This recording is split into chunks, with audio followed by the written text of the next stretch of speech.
데살로니가전서의 오늘은 마지막 시간입니다. 이미 말씀드린 것처럼 우리 교회 속도로 보면 한 20년이 지나서야 주일에 이제 데살로니가전서를 만나게 될 텐데 여러분에겐 데살로니가전서 지난 3개월이 어떠셨습니까? 우리 교회에서 데살로니가전서를 통해서 제일 은혜를 많이 받은 사람이 누굴까요? 일단 눈빛은 여러분은 아니시다라는 건데 예, 접니다. 제가 이 3개월 동안 조금 더 겸손해지고 은혜로워진 것 같지 않으십니까? 부담과 행복이 되게 공존했던 저에게는 그런 시간입니다. 데살로니가전서가 마치고 이제 다음 달, 그 다음 12월 이렇게 2달 동안은 가정교회에 대한 설교 시리즈를 계획하고 있습니다. 우리 교회가 지난 9월부터 가정교회 모임, 가교 모임을 시작했죠. 자원하는 분들끼리 먼저 매주 줌으로 모이고 있는데 우리 교회의 소그룹이 필요하던 시점에 그렇게 주중의 삶을, 서로의 삶을 응원하고 세워주는 그런 안전한 공동체가 생겨서 모두 감사하고 또 행복해하고 있습니다. 이제 내년에는 이게 더 확장돼서 모든 푸른이들이 가교에 속하게 될 텐데, 그래서 그 시작 전에 우리에게 소그룹이 어떤 의미인지, 우리 교회에서는 소그룹이 어떤 의미를 가져야 하는지, 특별히 그 소그룹이 가정교회라고 부르는 가교인데 이 가교는 어떤 공동체인지, 무엇을 꿈꾸는 공동체인지, 또 어떤 공동체이길 원하는지 그걸 살필 것입니다. 사람에게는 DNA가 있다고 하죠. 우리가 가진 그 DNA가 우리를 사람 되게 하는 거고, 또 각자가 가지고 있는 그 DNA가 그 사람 되게 한다고 우리가 일반 상식으로 알고 있습니다. 가교는 그런 의미에서 우리 교회의 DNA와도 같습니다. 그렇게 함께 세워가는 푸른 공동체가 어떤 것인지 그렇게 살피고자 합니다. 그런데 마음 한편에는 지난 한 주간 또 다른 고민이 저에게 있었습니다. 여러분과 1대1을 하면서 많이 느낀 건데, 많은 분들이 개인 경건 생활이 많이 약하다라는 것을 고백해 주셨고, 또 나눔 속에서 그런 것들을 좀 보게 됐습니다. 그리고 제 아내도 여성 푸른이들과 1대1을 하면서 개인 경건 생활이 많이 약하다는 고백을 들었다고, 공감했다고 이야기도 했습니다. 개인 경건 생활의 핵심은 말씀과 기도죠. 말씀은 읽으면 됩니다. 뭐 한 장 읽었다, 한 책을 다 마쳤다, 이런 프로세스가 있습니다. 그런데 기도는 그런 프로세스가 거의 없죠. 약합니다. 그래서 기도하려고 눈을 감았다가 마음이 정돈되지 않아서 내가 뭘 기도해야 할지 몰라서, 또 기도할 마음이 그닥 생기지 않아서 포기하는 경우가 많습니다. 그래서 특별히 기도하는 걸 굉장히 부담스러워하는 그런 분들이 많은 듯합니다. 공동체의 기초, 개인의 영성일 텐데 어쩌면 그걸 먼저 살펴야 되는 것 아닐까 하는 그런 갑작스러운 마음이 지난 한 주간 저에게 많이 있었습니다. 그래서 특별히 개인 경건 생활 가운데 기도에 대해서 좀 시리즈로 살피는 것이 필요하지 않을까, 그런 부담을 지금 가지고 있습니다. 그래서 어떤 것을 할지는 이번 내일 정도 조금 더 깊이 있게 생각해 보면서 정하려고 합니다. 그런 앞으로 진행 방향이 그렇다는 거 여러분 알고 계셨으면 합니다. 오늘은 데살로니가전서를 마무리하면서 먼저 지난 3개월 동안 우리가 나눈 말씀을 좀 살펴보죠. 데살로니가 교회는 도시 속의 교회다라는 걸 먼저 살폈죠. 그래서 데살로니가 교회에 주신 말씀이 오늘날 도시 한복판이 살아가는 우리와 별반 다르지 않다. 그런 그런 주제를 가지고, 그런 생각을 가지고 우리가 데살로니가 전서를 시작했습니다. 데살로니가 교회에는 특별히 사도 바울이 칭찬하는 믿음의 역사, 사랑의 수고, 소망의 인내가 넘치는 그런 교회였지요. 근데 어떻게 그것이 넘치는 그런 건강한 교회였을까? 바울 사도 그렇게 오래 사역한 것도 아닌데, 알고 보니 그들에게는 복음이 그들에게 이르고 그 복음을 받아들이고 거기서 그치지 않고 그 복음을 먼저 살아가는 사람들의 본을 받았고, 그 누군가의 본이 되고, 그러면서 영향을 끼치는 이런 복음의 역동적인 이런 다이나믹한 순환 구조가 이들에게는 굉장히 힘있게 일어났던 그런 교회였다는 걸 우리가 알게 됐습니다.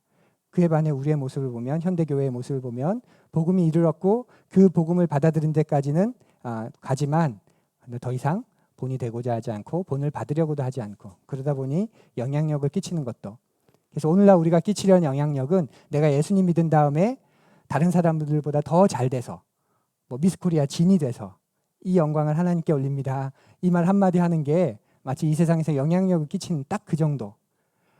그래서 참된 영향력이 우리에게 없는 것이죠. 그래서 우리가 지금 어느 가운데 서 있는지, 무엇이 우리에게 그쳐졌는지 그걸 우리가 생각해 봤죠. 그러면서 우리에게 필요한 것 3가지, 바로 세 가지 균형 있는 복음, 그리고 진실된 회심, 그리고 그 복음을 먼저 살아가는 이끌미, 이것이 교회를 교회되게 하는 가장 중요한 세 가지라고 살폈습니다. 그러면서 우리 교회 안에 우리가 이끌미로 부름받았다는 것, 내가 신앙이 어리다면 아직 믿지 않는 사람들의 앞에서는 이끌미이고, 내가 어떤 부분에서 성숙했다면 지금 그 영역에 대해서 고민하고 있는 그런 사람들에게 이끌미이고, 또 두루두루 여러 영역에서 성숙했다면 신앙이 연소한 자들에게 이끌미가 될 수 있다는 것, 그래서 우리는 이끌미로 부름받았다는 것 우리가 또 살폈습니다. 그러면서 잘못된 것을 좀 버리고 취해야 될 것은 좀 취하면서 그 영역이 더 성숙해 가기를 우리가 바울의 권면을 통해 알아보았지요. 그런 우리를 모여서 함께 진실된 공동체를 이루고 함께 성장하면서, 그리고 그 속에서 사람들은 다 신앙을 배운다는 것도 우리가 살폈습니다. 그러면서 그분 앞에 흥결없이 서는 것, 그것이 공동체를 향한 하나님의 뜻인 것 우리가 이해했습니다.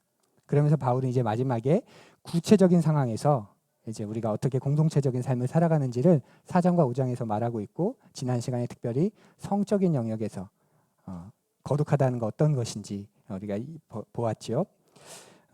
그리고 오늘은 이제 바울이 전반적으로 마무리하는 그런 주제를 가지고 좀 부분적으로 살펴보려고 합니다. 먼저 데살로니가전서 5장 11절에서 28절까지의 말씀을 우리 세 번역 말씀을 따라서 서너 절씩 윤독하길 원하는데요. 오늘은 설교 노트를 좀 참조하셨으면 좋겠습니다. 설교 노트를 보시고 거기 표시된 대로 우리 함께 윤독합니다. 그러므로 여러분은 지금도 그렇게 하는 것과 같이 서로 격려하고 서로 덕을 세우십시오. 형제자매 여러분, 우리는 여러분에게 부탁합니다. 여러분 가운데서 수고하며 주님 안에서 여러분을 지도하고 훈계하는 이들을 알아보십시오. 그들이 하는 일을 생각해서 사랑으로 그들을 극진히 존경하십시오. 여러분은 서로 화목하게 지내십시오. 형제자매 여러분, 여러분에게 공고합니다. 무질서하게 사는 사람을 훈계하고 마음이 약한 사람을 격려하고 힘이 없는 사람을 도와주고 모든 사람에게 오래 참으십시오. 아무도 악으로 악을 갚지 말고 도리어 서로에게 모든 사람에게 항상 좋은 일을 하려고 애쓰십시오. 항상 기뻐하십시오. 끊임없이 기도하십시오. 모든 일에 감사하십시오.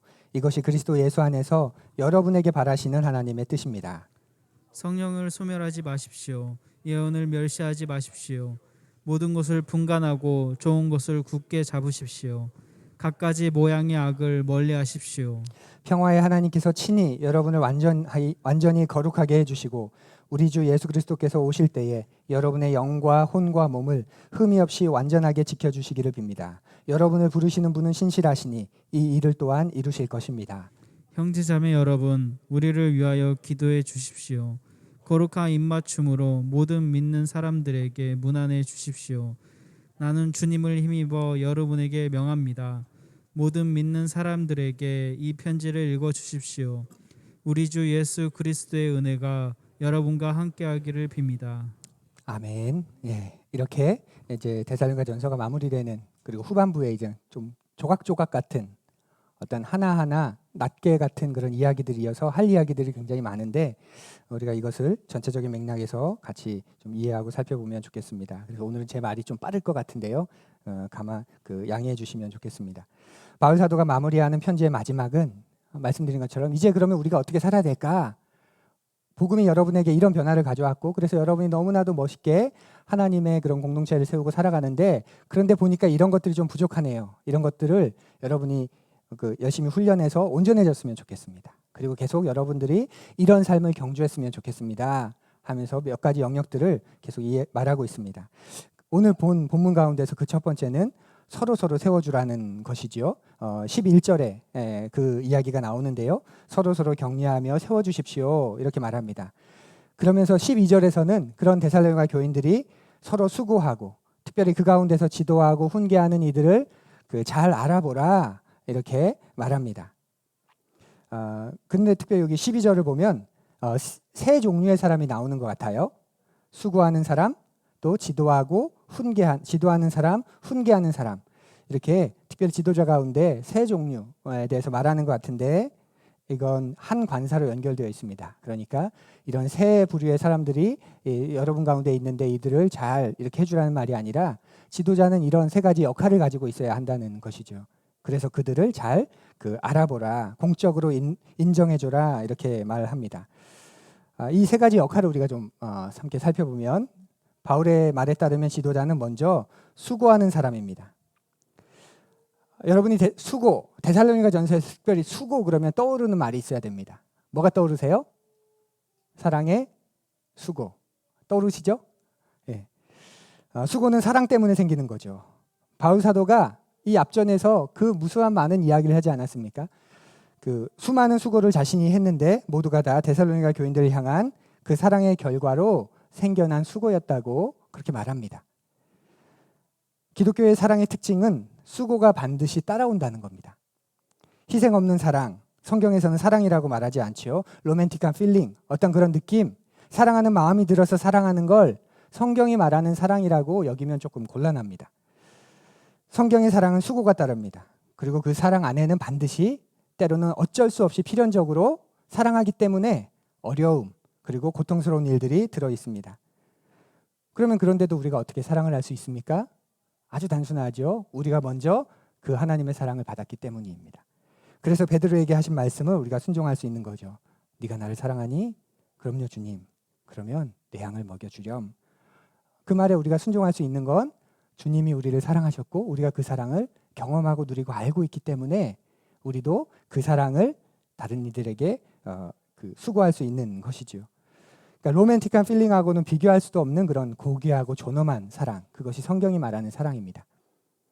이것이 지도자 가운데 나타나는 첫 번째 특징이라는 겁니다. 수고하는 것. 그러니까 기독교의 지도자는 다른 사람들에게 이거 해라 저거 해라 그렇게 말하는 사람이 아닙니다. 가르치고 명령하는 사람이기 이전에 가장 먼저 낮아져서 그들을 세우고 살리기 위해 수고하는 삶, 이게 지도자의 첫 번째 특징이죠. 그래서 아주 유명한 신학적인 진술이 있죠. 하나님 나라에는 결코 쿠데타가 없다.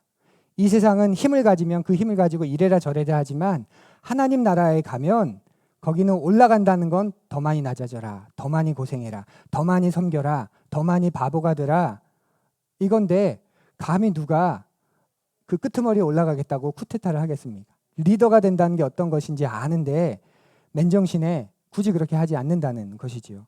이것이 지도자의 첫 번째 특징입니다. 낮아져서 세우고 살리기 위해 수고하는 겁니다. 두 번째 특징을 지도하는 사람이라고 바울이 표현합니다. 여기서 지도는 가르친다는 표현보다는 이 군대 용어라고 보시면 됩니다. 지도하는 사람은 그 행렬에 제일 앞에서 어디로 가야 하는지를 먼저 방향을 잡아주고 외치고 보여주는 사람이지요. 그러니까 여기서 지도한다는 말은 가르친다는 표현보다는 앞서간다, 선두에 선다 이런 의미입니다. 지도자는 자기가 가르치는 내용을 먼저 살아가는 사람이란 뜻이겠지요. 다른 사람보다 앞서가는 사람입니다. 데살로니가 전서에서 우리가 선택한 용어로 표현하면 이끄미입니다. 이끄미. 본인은 살지 않으면서, 본인은 살아내지 않으면서 다른 사람에게 살라고 하는 건 위선이죠. 위선일 뿐만 아니라 아무런 영향력도 없는 겁니다. 바울 사도는 자신이 그리고 데살로니가 교회의 지도자들이 먼저 이끄미가 돼서 앞서서 걸었고 그들을 이끌고 있으니 그들을 알아달라, 공적으로 인정해줘라, 그렇게 자신 있게 선언하고 있는 것입니다. 이렇게 앞서서 살게 되면 자연스럽게 어떤 일이 일어날까요? 우리가 훈계할 수 있겠죠. 내가 먼저 앞서서 살고 있으니까 무엇을 부족한지를 보게 되고 그러니 자연스럽게 훈계할 수 있습니다. 훈계라는 말에는 두 가지 의미가 있습니다. 가르치는 겁니다. 교훈한다 할 때 가르치는 것. 이게 맞는 거야. 이 방향으로 가는 거야. 이게 진리야. 이렇게 사는 게 맞아. 이렇게 가르쳐 주는 거죠. 또 하나는 경고하는 겁니다. 계도한다 할 때의 계자겠지요. 그러면 안 돼. 야, 그쪽으로 가면 잘못된 거야. 틀린 거야. 그렇게 하면 네 인생을 허비하게 될지도 몰라. 그렇게 하면 주변에 있는 많은 사람들이 다치고 아프게 될 수 있어. 그렇게 하지 마. 이렇게 경고하는 겁니다. 그러니까 바울이 말하는 지도자가 어떤 역할을 가진 사람인지 분명해지지요. 사람들을 위해서 자기 자신을 내어주고 그 자신이 먼저 진리를 따라 쫓아가고 그 공동체의 선두에 서서 그 삶을 살아내고 그러면서 뒤따라오는 사람들에게 진리를 가르쳐주고 잘못된 길로 걸어갈 때 그것을 경고해주는 사람입니다. 이런 지도자가 공동체 안에 반드시 있어야 되는 것이지요. 근데 여기서 좀 흥미로운 사실이 있습니다. 바울 사도가 지도자를 이야기할 때 그냥 어쩌면 직책을 이야기했으면 편할 수도 있습니다. 근데 직책을 부르지 않고, 그러니까 예를 들면 목사들에게, 뭐 당시엔 목사라는 직책이 없었을 테니까 뭐 사도들에게 사도들을 알아봐라, 장로들을 알아봐라, 너희를 위해 수고하고 있는 집사들을 뭐 알아봐라, 그렇게 얘기하면 깔끔할 텐데 그렇게 이야기하지 않고 수고하는 자들을, 또 앞서서 걸어가는 자들을, 훈계하는 자들을, 이렇게 역할을 강조하면서 그들을 묘사하고 지칭하고 있습니다. 이게 기독교인 거죠. 기독교 공동체가 종교성을 가지게 되면, 그리고 제도화되게 되면 항상 역할보다 직책이 중요하게 여겨졌다는 것 여러분 아십니까? 교회의 역사를 보면 그게 어김없이 반복되고 있는 그 역사의 사이클입니다. 2000년 교회의 역사가 반복적으로 가르쳐주고 있는 게 그겁니다. 내가 목사야, 내가 장로야, 난 권사야, 난 서리 집사가 아니고 난 안수받은 집사, 그래서 안수 집사라고 불러줬으면 좋겠어. 이렇게 직책을 중요하게 여기게 되는 거죠. 뭐 당회장, 총회장, 감독, 이런 직책이 중요하게 여기면 교회가 공동체가 제도화됐구나, 조직이 돼버렸구나, 우리가 이렇게 감을 잡을 수 있습니다. 사랑하는 푸른이 여러분, 여러분이 아멘할 거라고 생각하고 말씀을 드립니다. 직책은 중요한 게 아닙니다. 힘이 없으시네. 직책이 뭔가요? 어떤 일을 하는 사람이 규정하기 위해서 만든 이름이 직책입니다. 그러니까 직책 자체가 높고 낮음을 이야기하거나 존경을 더 받거나 덜 받거나 그걸 이야기하거나 힘을 더 가지고 있거나 덜 가지고 있거나 그걸 의미하는 게 아니죠. 근데 슬프게도 기독교가, 교회가 제도화되면 제도화될수록 직책이 강조됩니다. 바울은 지금 직책을 아예 말하고 있지도 않습니다. 역할만 이야기하고 있습니다. 수고하는 자들을 인정해줘. 앞서서 걷는 자들을 인정해줘. 훈계하는 자들을 알아봐. 공적으로 인정해줘야 돼. 그러니까 굉장히 딱 한 문장의 짧은 문장이지만 이 말씀에서 우리는 기독교 공동체 내에서 지도자가 어떤 존재인지 굉장히 선명하게 알게 되는 거죠. 우리 교회는 6분의 집사님이 계십니다. 만나야 이런 분들이 좀 부각도 되고 이런 분들의 역할이 좀 드러날 텐데 전혀 만나지 못하니까 아마 많은 분들이 모르시기도 할 겁니다. 작년 말에 집사 헌신 서약문을 스스로 동의하셨고 또 작성하셔서, 그래서 이 영역에서 이렇게 하겠습니다, 이렇게 하신 분들이 작년 말에 우리 교회 6분의 집사가 되셨습니다. 공동체를 위해 더 헌신하겠다고 결단하신 거죠. 근데 주변에 보면 우리 교회 6분보다 집사님이 더 많은 거 여러분 아세요? 예. 어떤 의미인지 압니다. 예. 그냥 그동안 불렀던 호칭, 습관이 우리가 있기 때문에 우리도 모르게 그렇게 부르게 되지요. 그런데 그 호칭이 무엇 때문에 생긴 건지를 한번 곰곰이 생각해 보십시오. 그러면 그 호칭이 조절이 되실 겁니다. 교회는 세우지도 않았는데 그냥 집사가 되는 것, 이거 너무 가벼운 것 아닙니까? 형제 자매라는 호칭으로도 충분하지 않다면, 그래서 그건 너무 평범해서 누구한테나 형제 자매잖아, 그래서 뭔가 더 붙여줘야 이분을 존중해 주는 것 같다, 그런 마음이 든다면, 그리고 그렇게 붙여줘야 내가 조금 존중받는 듯한 느낌이 드신다면 우리는 지금 점점 제도화되고 있는 겁니다. 나를 불러주는 그 호칭이 너무 평범하고 너무 그래서 좀 뭔가를 붙여서 불러줘야 돼. 그러는 순간 우리는 조직이 되어가는 거고 제도화 되어가고 있다고 여러분 여기십시오. 우리가 집에서 직책을 부르지 않지요. 엄마, 아빠, 형, 누나, 동생 모두 직책이 아닙니다. 그냥 집 안에서 그들이 가지고 있는 역할입니다. 역할. 그리고 그거면 충분하지요. 여러분, 목사 직책인가요? 역할인가요? 아니라고 하니까 직책인 것 같고, 또 직책이라고 하니까 지금 흐름상 아닌 것 같고, 그죠? 예, 저는 목사가 제 역할이라고 생각합니다. 근데 제가 우리 교회에서 해야 하는 역할, 그게 목사인 거죠. 내 존재의 무게를 엄중하게 느끼고 영적인 부모가 되어서 먼저 수고하고 먼저 사랑해주고, 영적인 스승이 되어서 앞서서 가르치는 바를 먼저 살아내고, 영적인 리더가 돼서 훈계하는 것, 나에게 맡겨진 역할, 그거라고 생각합니다. 그리고 그 역할이 끝나게 되면 한없이 작고 연약한 그 사람을 이렇게 사용해 주셔서 감사합니다 하고 그 역할을 내려놓으면 되는 것이지요. 그런데 많은 경우 그런 역할들을 직책이라고 여기기 때문에 나중에 아까운 거죠. 본전 생각도 나는 것 아닐까요? 내가 이거 가지고 내가 이 직책 받고 얼마나 고생했는데, 내가 이 직책 하려고 얼마나 헌신했는데, 그래서 마지막에 내려놓지 않으려고 끝까지 추한 모습을 보이기도 합니다. 역할이라고 생각하면 내 역할이 다 끝났구나, 감사하고 감격하면서 내려놓을 수 있을 것 같은데, 그걸 직책이라고 여기니까 그거 내려놓으면 나 이제 아무 의미가 없는 것처럼 여기게 되고 생각하게 되는 거지요. 기독교의 지도자가 어떤 존재인지 바울은 선명하게 한 문장으로 우리에게 가르쳐 줍니다. 그리고 그런 사람들을 따르미는 알아봐라, 공적으로 인정해라, 이렇게 말합니다. 우리 안에 삶을 통해서 또 우리 교회 안에서 수고하고 앞서서 걸어가는 분들을 훈계하는 분들이 계시다면 여러분은 그분들을 알아봐 주셔야 됩니다. 공적으로 인정해 주셔야 됩니다. 그러면서 바울은 13절 끝부분에서 뜬금없이 이렇게 말합니다. 서로 화목하게 지내십시오. 이 부분에서 왜 바울은 지금 화목을 이야기하고 있을까요? 지도자를 이야기했고 따르미들을 이야기하고 그러면서 서로 화목할 것을 말합니다. 바른 관계가 형성될 때 화목할 수 있는 것이죠.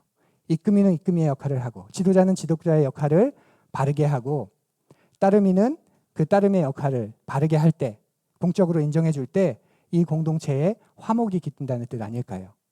그럴 때 공동체 전체에 평화가 있는 것이지요. 이 12절과 13절의 이 말씀은 이 시대의 교회에 주는 매우 중요한 말씀이라고 여겨집니다. 여러분과 저의 경험상 한국 교회는 오랫동안 강력한 교권주의 아래에 있지 않았나요? 교권주의가 뭡니까? 목사나 장로 같은 직분자들이 교회의 권위를 앞세워서 굉장히 많은, 상식 이하로 많은 그런 권한들을 가지고 있는 겁니다. 그렇게 해서 그 부분에 문제가 생기면 어찌할 수 없습니다. 왜냐하면 모든 권한을 한두 사람이 다 가져버렸기 때문에. 그래서 그걸 바로잡고 싶어도 더 이상 바로잡을 수 없는 것. 그래서 그런 권한을 다 가진 사람들을 한없이 추앙하고 잘못이 생겼을 때 아무것도 바로잡을 수 없고 그러면서 그걸 당연하게 여기는 것, 그게 교권주의의 아주 전형적인 모습입니다. 문제가 생겨서 해명을 요구하면 어떤 말이 들립니까? 어디 감히 주의 종한테. 그런 말이 가장 먼저 나오지요. 그런 말 들어보셨습니까? 주의 종에게 대적하면 암 걸리고 3대가 어려움을 당하고 자식이 망한다. 그런 말 저도 한번 해보고 싶은데 이쯤 되면 뭡니까? 기독교가 아니고 거의 무속신앙이죠. 무속종교. 주의 종 대적하면 암 걸리고 어려움 당하고 자식 망하고 몇 대까지 저주받고 하나님이 심판하시고, 이게 기독교인가요? 아니죠. 이건 그냥 무속신앙입니다. 이런 교권주의로 인해서 많은 병폐가 생겨서 어떤 일이 생겼죠? 반대편에서 민주적으로 해야 돼. 똑같이 한 표씩이야. 모두가 다 주님 앞에서 제사장이야. 그래서 교회의 많은 중요한 일들이 민주적인 투표로 이루어져야 된다고 보는 반교권주의적인 입장이 생겼습니다. 그래서 결국 교회는 교권주의에 눌려 있거나 이에 반발해서 표 대결이 일상이 돼버린 조직이 됩니다. 성경은 교권주의, 반교권주의 모두 틀렸다고 말합니다.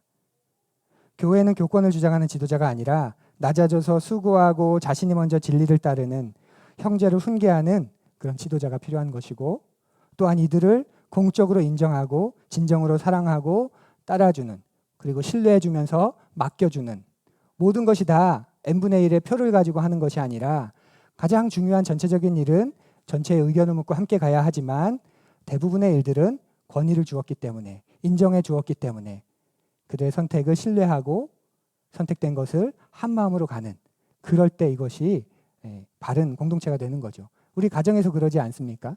모두가 다 n분의 1의 표 아니잖아요. 부모에게 주신 권위가 있기 때문에 부모는 그것을 가지고 가장 좋은 것을 선택하려고 하고, 자녀들은 그 부모의 선택과 결정을 존중해주고 순종해주고, 성경은 공동체가 그러한 공동체가 되어야 한다고 말합니다. 그리고 그 속에서 우리가 서로 사랑할 때, 화목할 때 세상이 너희가 내 제자인 줄을 알리라 라고 예수 그리스도께서 가르쳐 주셨습니다. 이것이 지도자와 따르는 사람과의 건강한 관계입니다. 계속 그런 관계를 가져나갈 것을 권면합니다.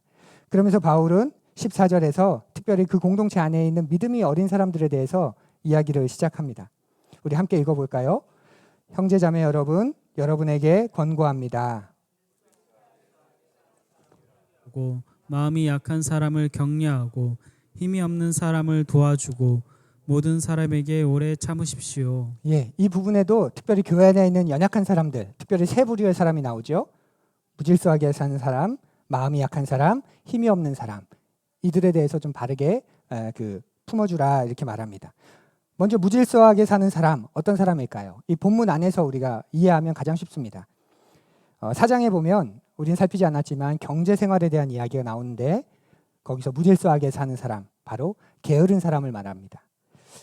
데살로니가 교회 안에 어떤 사람들이 있었냐면 무질서하고 게을러서 적절한 노동을 하지 않으면서 다른 사람의 의지에서 소비만 하는 그런 지체들이 있었습니다. 그리고 남의 일에 참견하면서 돌아다니는 사람들이었죠. 그래서 경제 생활은 고사하고 삶의 전반에 규모가 없는 그런 사람들이 있었습니다. 생활 자체가 굉장히 흐트러져 있는 거죠. 바울은 지금 그런 사람들에 대해서 너희들이 공동체가 그 사람들을 훈계하라 이렇게 말합니다. 그렇게 살아서는 안 돼. 오늘날로 치면 버는 것 이상으로 소비하면 안 되는 거예요. 그런 불법 광고나 이상한 광고에 충동돼서 그런 대출 받으시면 안 돼요. 그건 세상 사람들이 자신의 삶의 안전을 확보하기 위해서 바르지 않게 자기의 재물을 사용하는 수단이지 성경적으로 보면 바른 것은 아닌 것 같아요. 이렇게 훈계해주고 바로잡아 주어야 할 것을 말합니다. 자기 몸을 제대로 관리하지 못하고 시간을 우선순위 따라 사용하지 못하고 오늘의 관점으로 보면 이런 분들이 계시다면 우리 공동체는 공동체 안에 있는 그런 분들을 바로잡아 주어야 하죠. 잡아 주어야 됩니다. 잘못됐다고 이야기해 주어야 하고 그 수준에서 영이 가능한 삶을 살 수 있도록 도와주어야 합니다. 기독교 신앙은 교회에 얼마나 자주 오는가, 기도를 얼마나 잘하는가, 성경을 얼마나 잘 아는가 그것으로 판가름 나지 않지요. 분명 그런 것들이 중요한 요소지만 그 신앙의 진짜는 규모 있는 삶, 경제 생활, 시간 사용 이 속에서 얼마나 절제와 균형이 있는가 그것을 가지고 이 사람의 신앙이 어떤 것인지 우리는 분별하는 겁니다. 기도도 열심히 하고 성경도 많이 읽지만 삶의 규모가 없다면 뭐가 본질적으로 잘못된 것이시지요. 교회 활동과 봉사를 넘치게 해도 자기 몸과 시간과 재정을 제대로 관리하지 못해서 무질서하다면 어린 그리스도인일 뿐입니다. 그래서 바울 사도는 가장 먼저 이런 무질서한 사람을 훈계해 주라고, 그래서 그들이 자신의 삶을 잘 절제하고 균형 있고 다른 사람의 도움이 없이도 자신의 삶을 잘 건사할 수 있도록, 그렇게 해야 그가 또 연약한 다른 누군가를 도울 수 있기 때문에 이것을 가장 먼저 권면합니다. 그리고 두 번째로 마음이 약한 사람을 격려하라고 말하죠. 위로하라는 말인데 이 본문에서 보면 죽음의 문제 앞에서 마음이 상심한 사람들이 있었습니다. 주님이 곧 오신다고 했는데 하루하루 늦어지면서 주님의 그 증언을 직접 들었던 부활의 1세대 경험자들이 이제 사망하기 시작하는 겁니다. 주님이 곧 오실 텐데 먼저 죽으면 죽음은 곧 사망인데 어떻게 되지? 하는 그런 두려움들이 생기기 시작한 거예요. 그래서 그걸 어떻게 바라봐야 할까? 그걸 신앙 안에서 어떻게 보는 것일까? 그런 마음의 상심과 슬픔이 가진 사람들이 생기기 시작했습니다.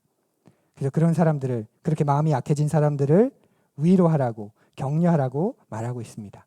근데 그냥 격려하는 게 아니라 진리를 가지고 격려하는 것이겠지요.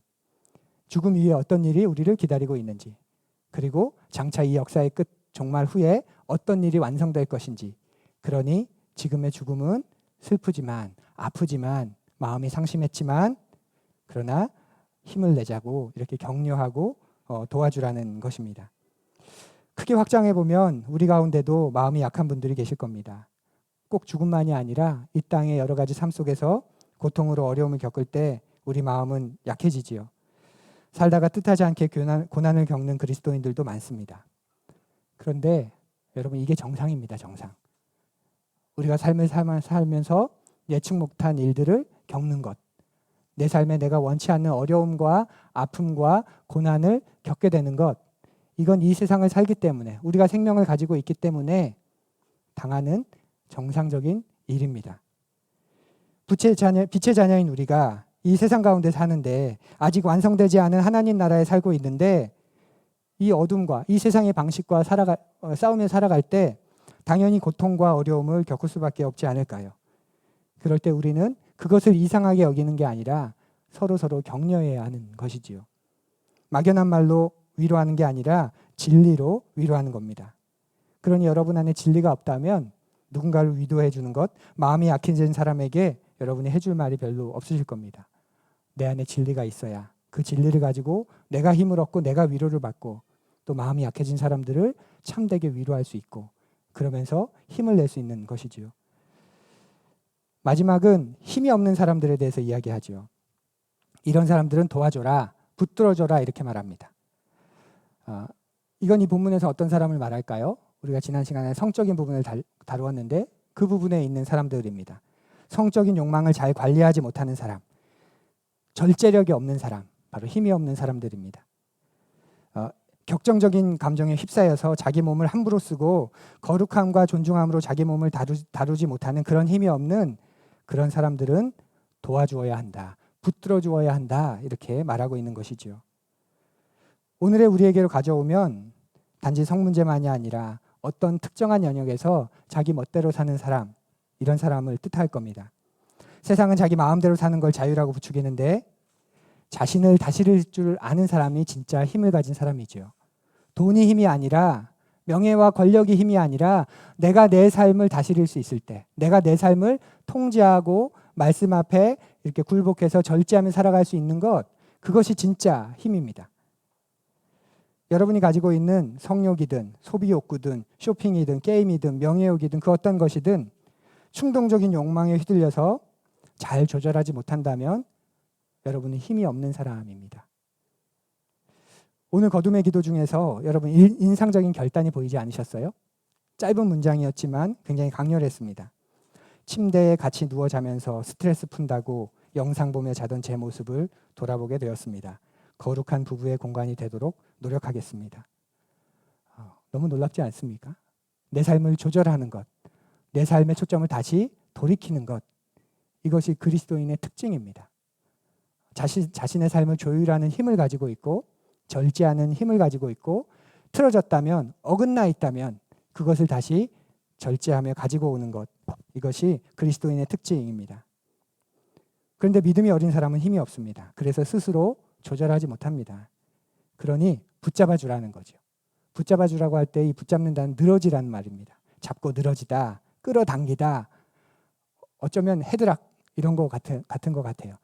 그러니까 그냥 단순히 이렇게 해주는 게 아니라 붙잡고 늘어지라는, 가지마, 그렇게 하면 안 돼 하고 이렇게 당기라는 것이지요. 힘이 없어서 자주 무너지는 사람, 그가 충동적으로 살지 않도록 꽉 붙들어서 안아주라는 겁니다. 그렇게 도우라고 지금 바울이 말하는 거예요. 오늘날의 문화 감성과는 많이 다르죠. 오늘날은 그렇게 살면 무례한 거야. 다 각자의 삶이 있어. 네가 뭔데 그 사람의 삶에 관여해. 당신이 뭔데 그 사람의 삶을 그렇게까지 개입해. 적당히 거리를 둬. 가지 마. 그건 무례한 거야. 그건 불편한 거야. 이게 세상의 관심인데 바울은 우리가 어떻게 살아야 되는지를 훈계하고 좀 붙들어서 늘어지고 격려하고 그렇게 공동체 안에서 같이 살아가라고 말합니다. 무엇이 느껴지십니까? 기독교 공동체는 함께하는 사람들의 생활을 들여다볼 수 있는 공동체인 거죠. 주일 예배만 참석하고 돌아가는 사람의 사정은 우리가 알 수 없습니다. 그가 경제적으로 규모가 있는 사람인지 없는 사람인지, 마음이 약해서 위로가 필요한 사람인지 아닌지, 혹 삶의 절제력이 없어서 지금 충동적으로 살고 있는 사람인지 아닌지 알 수 없습니다.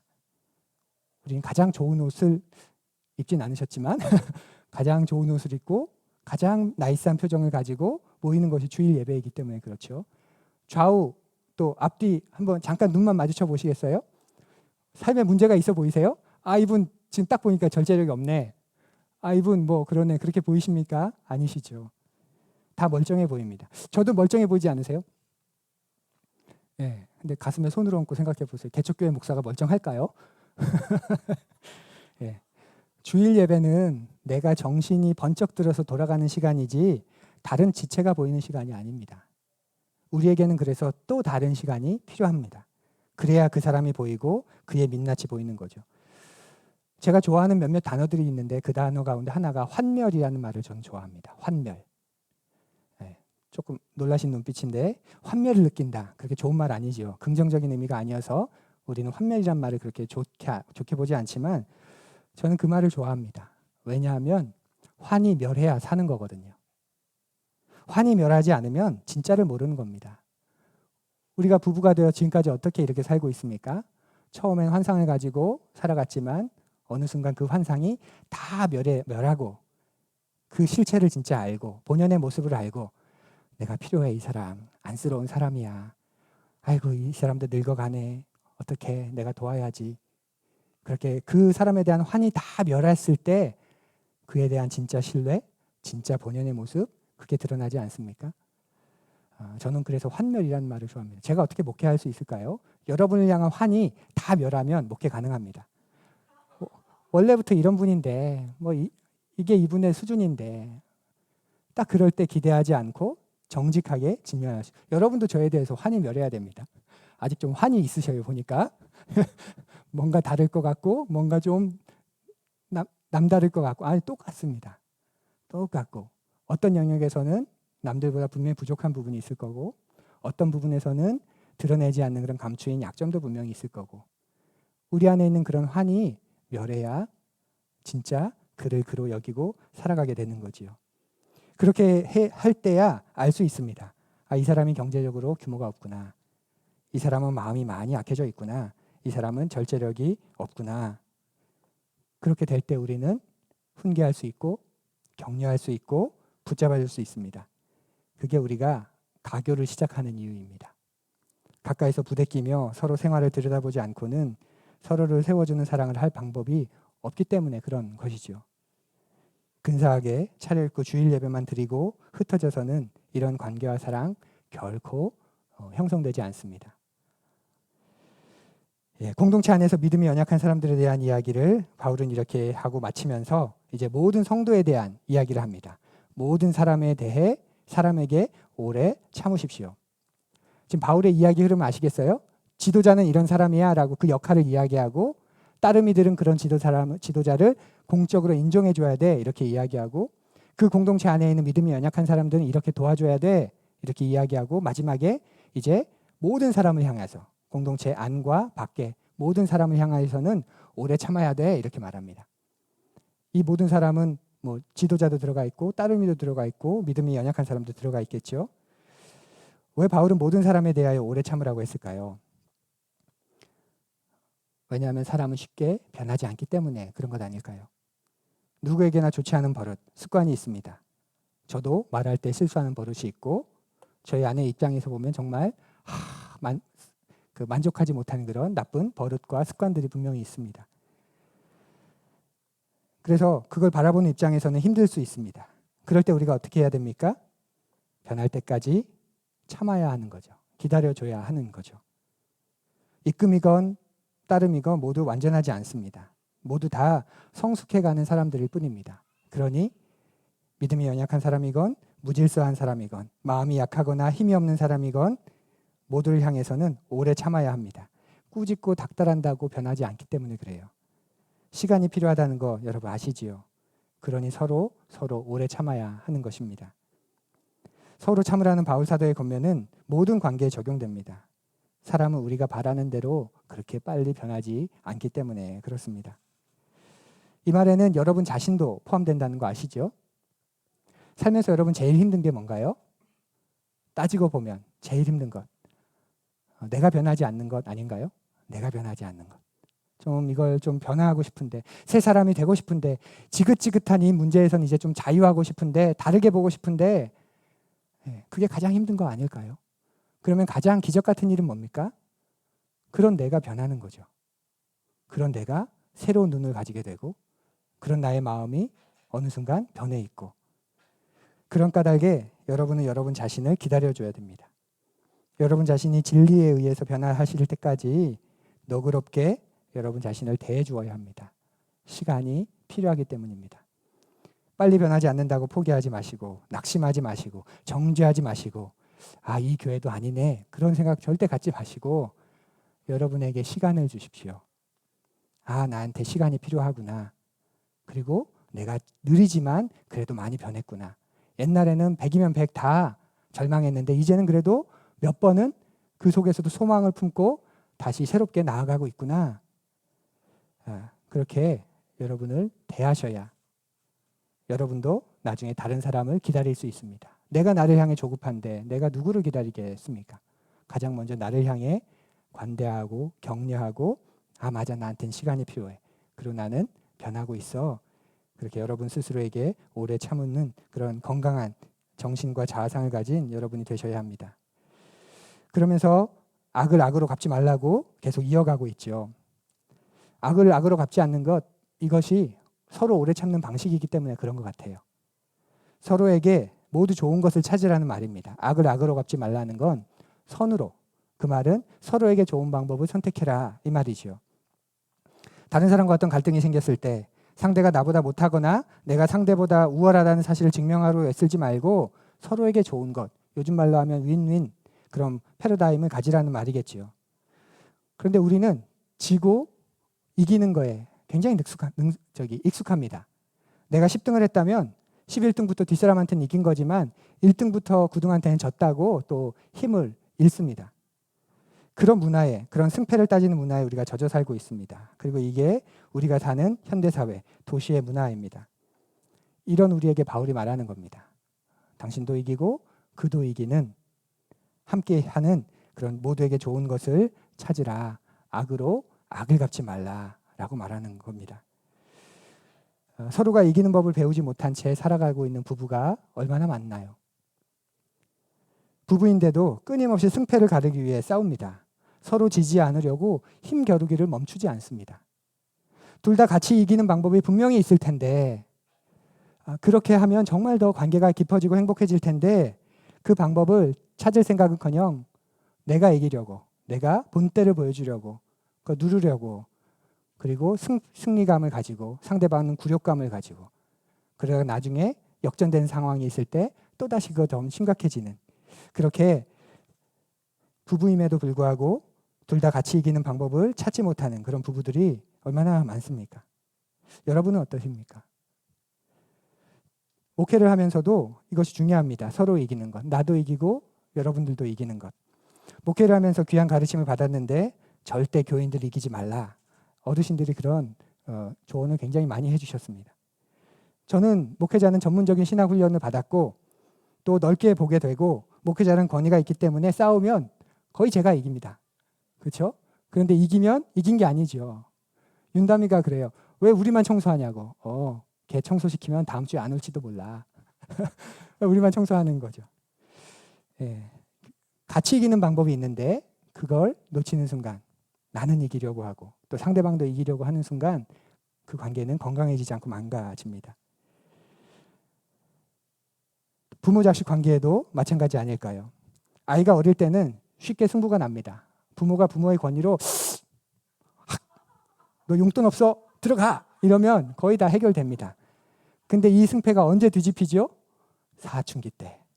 아이가 깨닫는 거죠. 더 이상 부모가 하늘이 아니구나. 내가 부모의 말에 소리를 질러도 되는구나. 내가 소리를 지르니까 아무 소리도 못 하시네.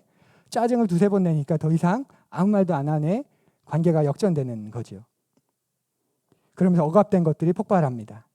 아이가 어릴 때부터 누르는 것만 배웠지 너한테도 좋고 나한테도 좋고 그 찾는 연습을 우리가 해야 하는데 그걸 하지 않으니 서로 배우지 못한 거죠. 그냥 누르면 눌리니까. 그러다가 나중에 관계가 역전되면 내가 이렇게 내지르면 또 그렇게 가니까. 그러면서 부모와 자식 관계가 쉽게 어그러워집니다. 함께 좋은 방법이 분명히 있을 텐데 악으로 악을 갚지 않고 선을 통해서 서로가 좋은 방법이 있을 텐데 말이죠.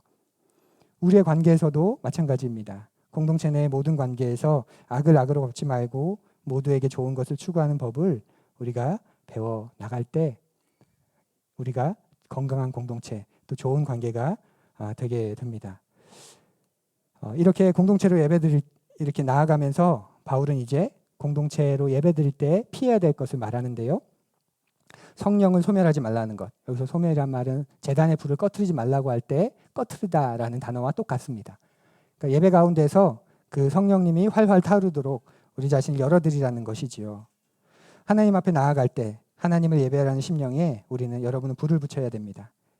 매주 형식적으로 예배를 드리는 것, 여러분 그게 성령을 소멸하는 겁니다.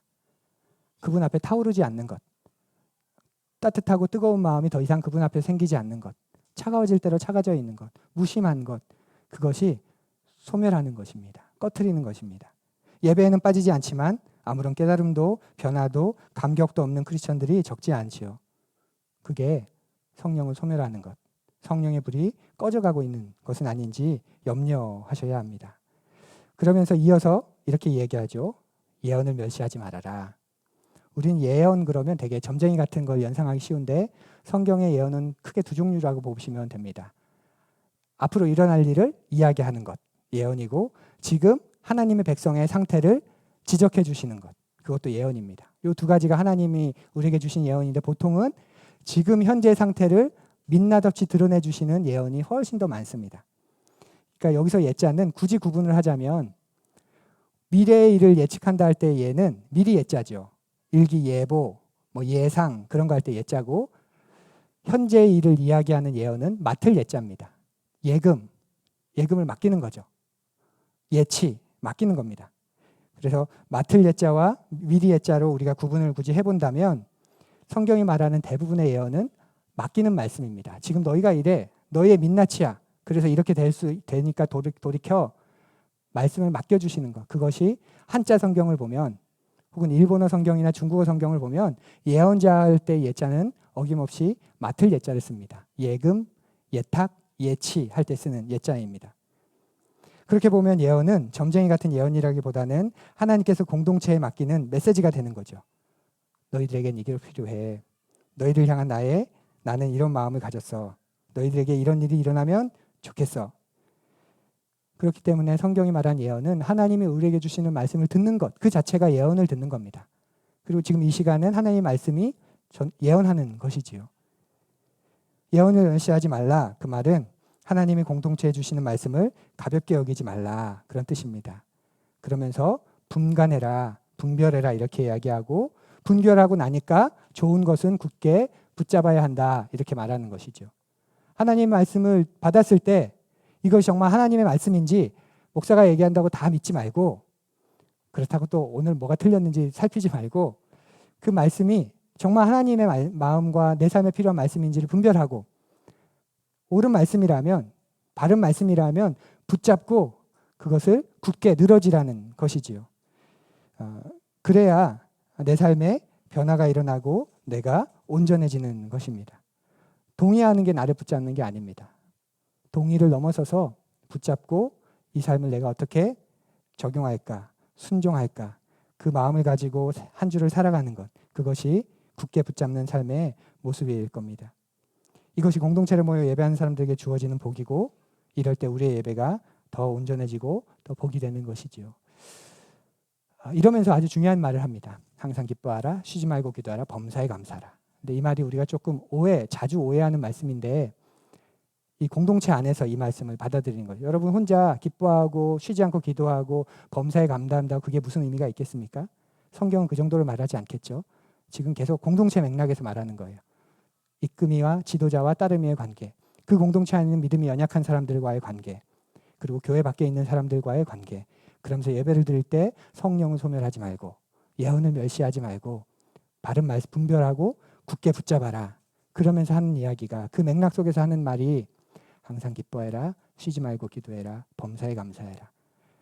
함께 너희들이 함께 항상 기뻐해라. 너희들이 함께 쉬지 말고 기도해라. 너희들이 함께 범사에 감사하라. 남은 어떻게 살건 그건 그대로 놔두고 그냥 나 혼자 감사해야 돼. 나 혼자 기도 더 열심히 해야지. 그게 지금 바울의 맥락에서 무슨 의미가 있겠습니까? 그러니까 지극히 사적인 말씀으로 가져와서 그냥 우리가 그냥 위로받기 쉬운데 아니요. 공동체 안에서 감사하지 못하는 사람이 있다면 그를 품으면서 너희들이 함께 감사하고 함께 기뻐하고 다른 사람의 문제에 대해서 소홀히 여기지 말고 그 문제를 끄집어내서 하나님을 신뢰하면서 함께 계속해서 기도할 때 비로소 데살로니가 교회 안에 하나님 나라의 모습이 이루어진다는 그런 뜻이지요. 바울은 마지막에 이렇게 굉장히 다양한 많은 이야기들을 쭉 던지면서 우리가 어떻게 살아야 되는지 하나하나 이렇게 살펴주고 가르쳐주고 있습니다. 지난 3개월간 데살로니가 산책을 함께한 여러분들에게 감사를 드립니다. 데살로니가 전서를 연구하면서 데살로니가 교회의 모습에 감동하게 되었고 우리도 본받기를 원했고 또 소망이 되었습니다. 우리가 받기엔 너무 많은 이야기지만 하나하나 소화하면서 그 교회를 이루는 푸르니가 되어주시면 감사드립니다. 또 함께 성숙해가는 그 신비를 우리가 누리게 되기를 간절히 원합니다. 우리 함께 거듭의 기도 드리겠습니다.